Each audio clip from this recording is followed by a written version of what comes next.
नमस्कार, मैं हूं दिबांजलि मोइत्रा। संगीत की दुनिया में जितने ट्रेंड सेट हुए हैं उनमें से बहुत से लता जी की बदौलत है।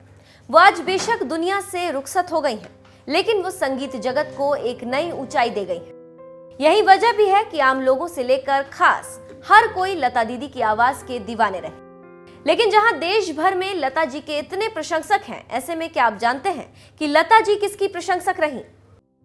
बात 27 जनवरी साल 2014 की करते हैं, जब मशहूर देशभक्ति गीत ऐ मेरे वतन के लोगों का स्वर्ण जयंती समारोह मुंबई के महालक्ष्मी रेसकोर्स में आयोजित किया गया था। हालांकि कवि प्रदीप के लिखे इस गीत को लता जी ने 27 जनवरी 1963 को भारत के पहले प्रधानमंत्री पंडित जवाहरलाल नेहरू के सामने सबसे पहले गाया था, जिसके बाद इस गीत के स्वर्ण जयंती समारोह में लता ने इस गीत को ऐसे गुनगुनाया कि वहां बैठे बड़े बड़े दिग्गजों की आंखें नम हो गईं। इस मौके पर भारतीय जनता पार्टी के प्रधानमंत्री पद के दावेदार नरेंद्र मोदी भी इस समारोह में मौजूद रहे। तब मोदी देश के प्रधानमंत्री नहीं बने थे और उस दौरान लता जी के मुंह से इस गीत को सुनकर वो भी भाव विभोर हो गए थे।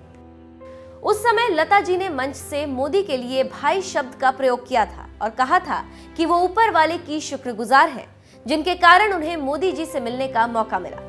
उनमें पीएम बनने के सारे गुण मौजूद हैं। लता जी की इच्छा थी कि नरेंद्र भाई देश की कमान संभाले, भारत के प्रधानमंत्री बने, जिसके बाद 2014 में उनके मन की इच्छा पूरी भी हो गई और मोदी देश के पीएम बन गए, जिसके बाद भी दोनों के बीच संवाद बना रहा। मोदी उनके हालचाल लेते रहे और लता जी उन्हें पत्र और भेंटें भेजती रही, जिसकी चर्चा स्वयं मोदी ने मन की बात में भी की थी। प्रधानमंत्री की लता जी से बातचीत अमेरिका के दौरे पर जाने से पहले हुई थी। इस बातचीत में नरेंद्र मोदी ने लता जी को दीदी कहकर संबोधित किया। मन की बात कार्यक्रम के दौरान पीएम मोदी ने लता जी से बातचीत के अनुभव को बाद में देशवासियों के साथ भी साझा किया।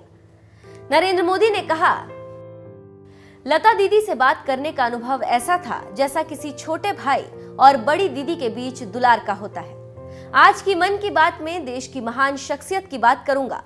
हम सभी हिंदुस्तान वासियों को उनके प्रति बहुत सम्मान और लगाव है। वो उम्र में बहुत बड़ी हैं, हम उन्हें लता दीदी कहते हैं। लता दीदी को अमेरिका दौरे पर रवाना होने से पहले मैंने उन्हें जन्मदिन की अग्रिम बधाई दी थी। मुझे इस बात की बहुत खुशी है कि लता दीदी की माँ गुजराती थी।